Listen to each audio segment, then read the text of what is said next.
মানুষকে খুশি করা কঠিন, আর খুশি রাখা, খুশির কন্টিনিউশন সহজ না কঠিন? আরও কঠিন, ঠিক না ভাই? কত কষ্ট করেছি বউয়ের জন্য, বউকে খুশি করতে, মা ছাড়ছি, বাপ ছাড়ছি, ভাই ছাড়ছি, 15 বছর পর সেই বউ চলে যায়। ঘটে না এরকম? তবে পুরুষেরা তো এই আকাম করে না, না তাও করে। যে স্ত্রী তার জন্য তার মা ছেড়েছে, বাপ ছেড়েছে, ঘর ছেড়েছে, বাড়ি ছেড়েছে, 15 বছর গোসাপ করেছে, ময়লা সাফ করেছে, ঘর ঝাড় দিয়েছে, রান্না করেছে, 15 বছর পরে স্বামী আর একটা বিয়ে করে নিয়ে আসে। ঘটে না? ঘটে না? তাহলে এইরকম বাবা মা, ভাই বোন, নেতা নেত্রী, বন্ধু বান্ধব খুশি রাখা কঠিন, খুশি কন্টিনিউ করা আরো অনেক কঠিন, ঠিক না ভাই?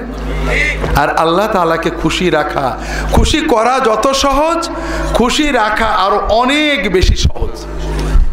কিভাবে? খুব ভালো করে বুঝুন। আপনার মাকে খুশি রেখেছেন, বসকে খুশি রেখেছেন, নেতাকে খুশি রেখেছেন, বউকে খুশি রেখেছেন, বান্ধবী বন্ধুকে খুশি রেখেছেন। একটু অন্যায় হলেই রেগে যায়, তাই না?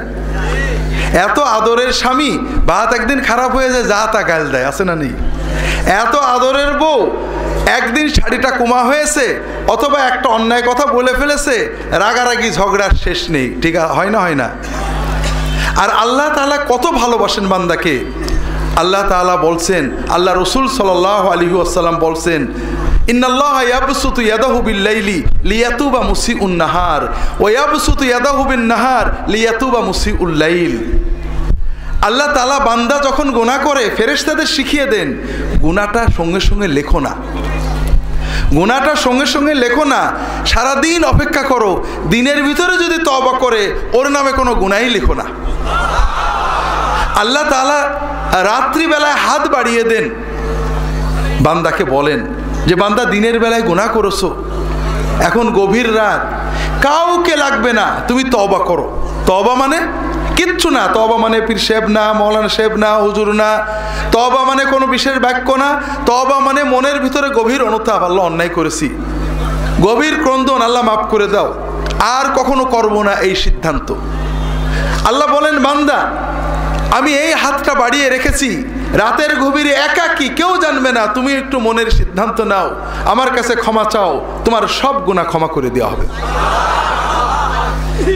আল্লাহ তাআলা দিনের বেলায় হাত বাড়িয়ে রাখেন, বান্দা রাতের গভীরে পাপ করেছো, কেউ দেখিনি, আমি দেখেছি, এই আমি হাতটা বাড়িয়ে রেখেছি, তুমি আমার কাছে তওবা করো, মাপ চেয়ে নাও, আমি তোমার সব গুনাহ মাফ করে দেব।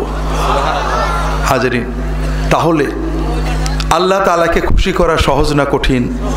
সহজ।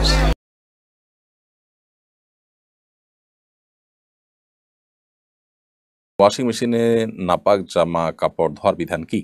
ওয়াশিং মেশিনে যদি একদিক থেকে পানি আসে আর একদিক থেকে যায়, পানি আসার পর সেটা জমে এবং ফ্যান এর মাধ্যমে সেটি ঘুরে জামা কাপড়, এরপরে যথেষ্ট সেটাকে একদম শুকিয়ে ফেলা হয় চিবিয়ে, আর পানিগুলো চলে যায়।